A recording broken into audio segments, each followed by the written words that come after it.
இன்னைக்கு இந்தியாவில் இருக்கக்கூடிய ஒரு பாசிச கும்பல் இந்த பொய் செய்தி ஃபேக் நியூஸை பரப்புறதே ஒரு அடிப்படை கொள்கையா ஒரு ஃபுல் டைம் ஜாபாவே பண்ணிட்டு இருக்காங்க.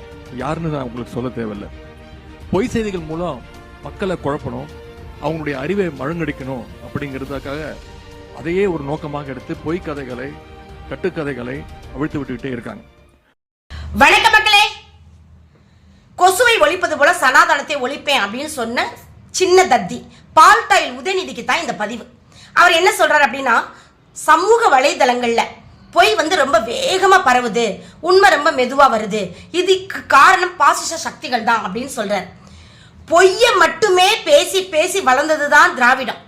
உங்க திராவிடம் எப்படி உருவாச்சு அப்படின்னு நீங்க துண்டிச்சிட்ட பார்த்ததா சொல்லுவீங்க. ஆனா வரலாறு என்ன சொல்லுது அப்படின்னா, அண்ணா உருவாக்குன மடத்தை ஆட்டையை போட்டு உங்க தாத்தா கோமா இருக்கும் போது கூட உங்க அப்பாவுக்கு கொடுக்கல.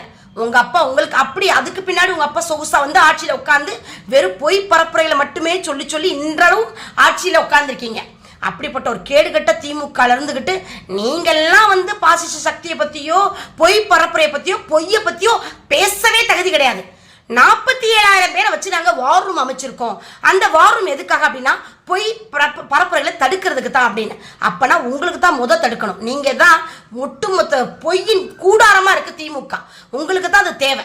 நீங்க சொல்றீங்க வல்லரசு நாடுகள் எல்லா நாடுகளை விட தமிழ்நாட்டில் தான் ஆன்மீக பூமி, பெரியார் மண்ணு, அதனால இங்கதான் ரொம்ப ஒரு சமத்துவம் ஒரு சமாதானம் எல்லாமே இருக்கு அப்படின்னு.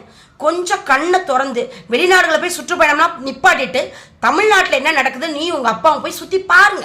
என்ன நடக்குது, எத்தனை பாலியல் வன்கொடுமைகள், எத்தனை கற்பழிப்புகள் நடக்குது, எத்தனை கொள்ளைகள், கள்ளச்சாராயம், மதுவால எத்தனை குடும்பங்கள் சீரழிஞ்சு உங்களால இருக்கு அப்படின்னு கொஞ்சம் சுற்றுப்பயணத்தை மேற்கொண்டுட்டு வாங்க. தெரியும்.